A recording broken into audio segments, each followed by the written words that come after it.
بسم اللہ الرحمن الرحیم۔ السلام علیکم۔ حضرت سیدنا ذوالنون مصری رحمۃ اللہ علیہ فرماتے ہیں، ایک دن میرا دل کچھ بے چینی سی محسوس کر رہا تھا، چنانچہ میں دریائے نیل کے کنارے سیر کے لیے نکلا۔ میرے دل میں اسے عبور کرنے کا خیال آیا۔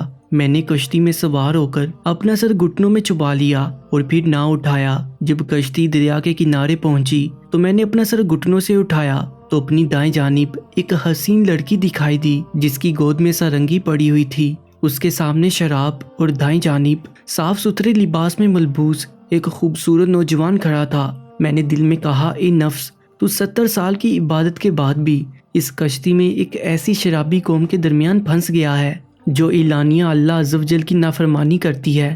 اتنے میں وہ لڑکی میری طرف متوجہ ہوئی اور بولی، اے بزرگ انسان، کیا آپ کچھ پینا چاہیں گے؟ میں نے جواب دیا، اگر میرے اللہ عز و جل نے مجھے کچھ پلایا تو پی لوں گا۔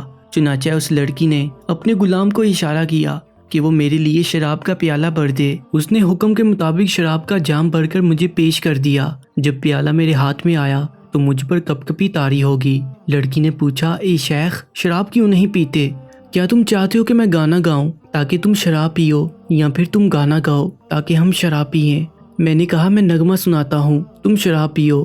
وہ بولی، ٹھیک ہے، تم سناؤ، ہم تمہارا نغمہ سنتے ہیں۔ پھر میں نے کچھ اشعار پڑھے جن کا مفہوم یہ ہے، قرآن پاک پڑھنے والے قاری کی تلاوت رات کی تاریکی میں گانا گانے والی لڑکی اور بانسری سے بڑھ کر خوبصورت ہے۔ ایک قرآن مجید کو دلکش آواز سے پڑھنے والے، تیری کیا شان ہے؟ اس خوبصورت کی رات کو رب جلیل عز و جل سماعت فرما رہا ہے، تیرے آنسو بہہ رہے ہیں، رخسار مٹی میں لت پت ہے اور دل محبت الہی میں مگن، یہ کہہ رہا ہے، اے میرے مالک و مولا عز و جل، مجھے گناہوں کے بوجھ نے تجھ سے غافل رکھا، میرے گناہ بخش دے کیونکہ اب یہ بہت بڑھ چکے ہیں۔ اے میرے رب جلیل، تو نے ہمیشہ میرے عیبوں پر پردہ ڈالا، پس قاری قرآن کا ٹھکانہ کل بروز قیامت جنت میں ہوگا اور وہ قرب الہی پائے گا اور اپنی رفیقہ جنت کے ساتھ رہے گا۔ اے اس کے لیے بہترین اختیار کرنے والے جو تجھے اختیار کرتا ہے۔ جب اس لڑکی نے ایسے پر اثر اشعار سنے تو بے ہوش ہو کر گر پڑی۔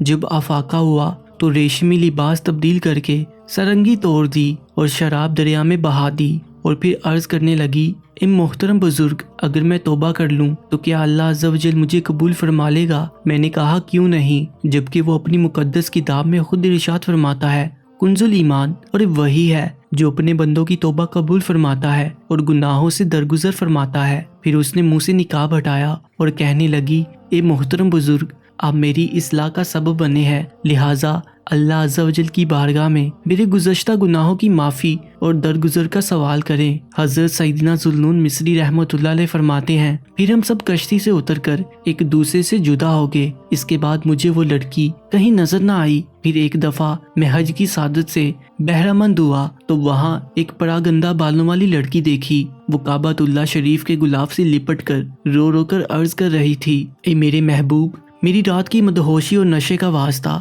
آج میرے گناہوں کو بخش دے۔ میں نے کہا، رک جا، ایسے عزت والے مقام پر کیسا کلام کر رہی ہو؟ اس نے جواب دیا، اے ذوالنون، مجھ سے دور ہو جاؤ، کیونکہ جب میں نے گزشتہ رات خوشی و مسرت سے محبت حقیقی کا جام پیا تو آج یوں صبح کی اپنے آقا مولا عز و جل کی محبت میں مدہوش تھی۔ میں نے پوچھا، تمہیں میرا نام کس نے بتایا؟ کہنے لگی، میں وہی لڑکی ہوں جو مصر کے دریائے نیل میں آپ کے ہاتھ پر طائب ہوئی تھی۔ میں نے پوچھا، تمہارا حسن و جمال کہاں گیا؟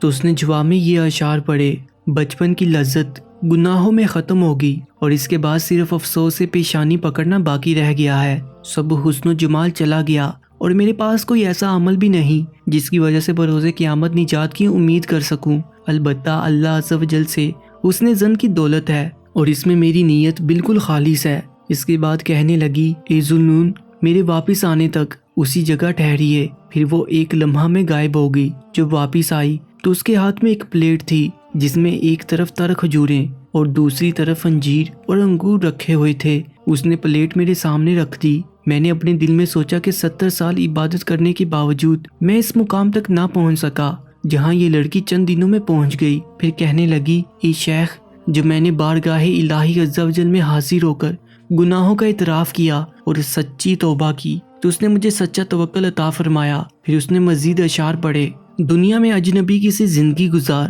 مخلوق کے سامنے کبھی نہ جھک اور اپنا رزق محبوب حقیقی کی بارگاہ میں تلاش کر، پھر مشرق و مغرب کے ممالک میں سیر و سیاحت کر، اور ہمیشہ شارگ سے زیادہ قریب اور دعائیں قبول کرنے والے پر ہی بھروسہ کر۔ قریب ہے کہ تو اپنے نزدیک سے ہی اللہ عز و جل کے دست فضل و احسان سے اس چیز کو پالے جس کی تجھے امید ہے۔ حضرت سیدنا ذوالنون مصری رحمۃ اللہ علیہ فرماتے ہیں، پھر میں اس کی طرف متوجہ ہوا لیکن وہ آنکھوں سے اوجھل ہو چکی تھی۔ اللہ عز و جل کی قسم، یہ ہیں تابعین کی صفات اور مقربین کی علامات۔ اے بھائی، اپنے مولا کی بارگاہ سے کبھی مت ہٹنا اگرچہ وہ تجھے دھتکار دے، اور اس کے باب رحمت سے کبھی قدم نہ ہٹانا اگرچہ وہ تجھے قبول نہ کرے۔